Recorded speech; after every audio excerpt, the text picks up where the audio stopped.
Apa yang menarik dari 46 episode Swallowed Star? Dengan bantuan air kehidupan, adik laki-laki Luo Feng akhirnya berdiri lagi. Luo Feng mengambil sisa botol air kehidupan. Itu diserahkan kepada Zhang Ke, mantan rekan setim tim Firehammer.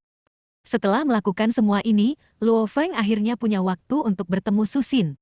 Lama tidak bertemu, Luo Feng tidak bisa menahan kerinduan di hatinya. Ketika Susin masih di pesawat, dia menunggu untuk mengambil ruang tamu di bandara. Tidak sabar untuk bertemu Susin. Susin turun dari pesawat dan melihat pemuda yang berpikir siang dan malam dari kejauhan. Jantungnya tiba-tiba berdebar. Susin dengan penuh semangat menyapa Luo Feng dan menyapanya dengan hangat. Saya belum menunggu Susin dan Luo Feng untuk berbicara lebih banyak. Sekelompok tamu tak diundang datang ke bandara. Mereka mengenakan setelan hitam yang tajam dan duduk di limusin. Sun Chao. Penampilannya bisa dibilang tampan. Dengan jam tangan mewah di tubuhnya. Pada pandangan pertama, dia terlihat seperti anak laki-laki kaya dan bangsawan dari keluarga kaya. Dengan mata arogan, dia melirik gaun buruk Luo Feng. Ada penghinaan di hatinya. Dalam pandangan Sun Chao, Luo Feng hanyalah seorang mahasiswa miskin. Dia langsung mengabaikan keberadaan Luo Feng dan mendekati Susin. Sangat sopan. Susin, aku di sini untuk mengantarmu pulang. Dia melambaikan tangannya sesuka hati. Dia memberi isyarat kepada bawahannya untuk membuka pintu mobil mewah dan menyambut Susin untuk masuk ke dalam mobil. Saya belum menunggu Susin untuk merespons. Sun Chao berpikir Susin telah setuju. Dia tidak lupa untuk mengejek Luo Feng dengan sengaja. Dikatakan bahwa kursi di mobil ini terbatas. Dan tidak ada kursi untuk Luo Feng. Sun Chao dengan sengaja menaikkan nada suaranya dan mengisi atribut ejekan. Mendengar ini, mata indah Susin. Segera, ekspresi kemarahan muncul, dan dia menggumamkan pipinya.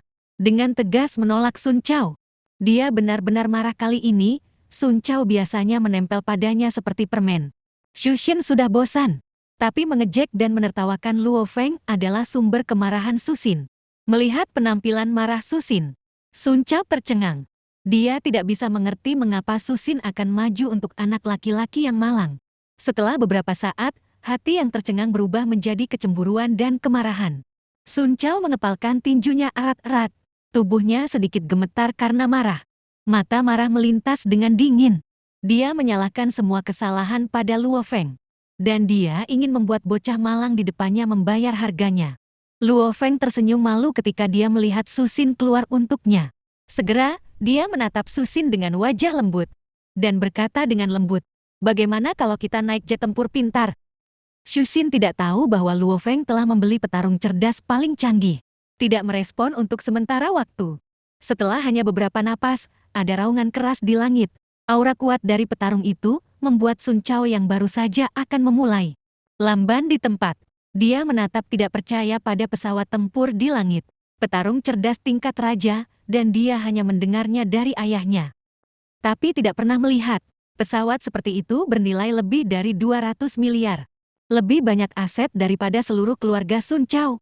Di bawah mata kejutan yang tak terhitung jumlahnya, Luo Feng memeluk Susin ke dalam pelukannya. Bawa dia ke interior petarung pintar. Sun Chao membuka mulutnya menjadi bentuk O. Ekspresinya seperti melihat gambar yang paling luar biasa di dunia.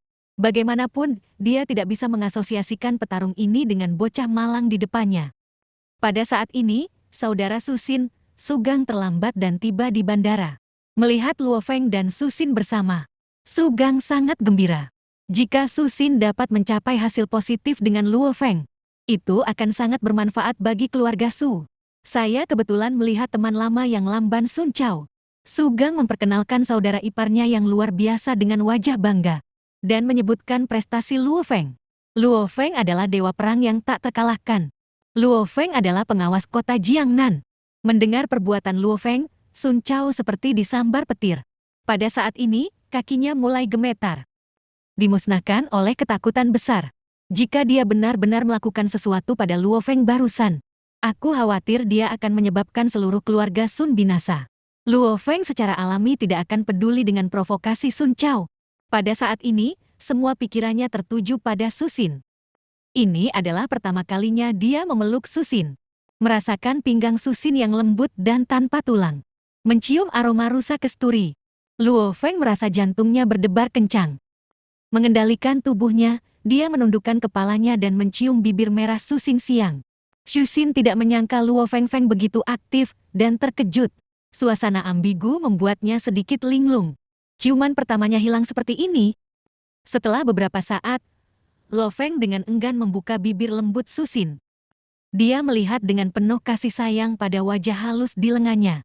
Xu Xin malu pada awalnya, tetapi Luo Feng menatapnya seperti ini. Dia merasa lebih malu di dalam hatinya. Kepala kecilnya yang memerah diremas erat ke dada Luo Feng. Mengubur kepalaku lebih rendah. Tepat ketika Luo Feng dan Su Xin secara resmi mengkonfirmasi hubungan mereka. Keduanya tenggelam dalam kegembiraan cinta. Telur raksasa dengan diameter 12 meter muncul. Ukuran telur raksasa ini belum pernah terjadi sebelumnya dalam sejarah bumi. Untuk mengetahui bahwa telur naga berdiameter sekitar 1 meter. Satelit di seluruh dunia belum mendeteksi keberadaan telur raksasa ini. Sedikit yang mereka tahu bahwa bencana yang mungkin menghancurkan bumi akan datang. Di sini, izinkan saya memperkenalkan Anda terlebih dahulu. Di dalam telur raksasa ini ada monster kosmik, binatang bertanduk emas. Itu juga monster terkuat di seluruh bab bumi.